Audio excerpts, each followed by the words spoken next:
Rewind swings. I love doing rewind swings for a couple of different reasons. Number one, for stability. Number two, for deceleration. And number three, it really helps with barrel path. So what you're going to do for rewind swings or recoil swings is you're going to get up to bat, you're going to take a swing.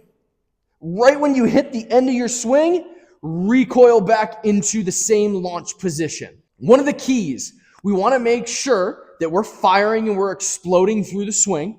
And number two, when we finish, we don't cheat. We're going through and then we're going right back in the same spot.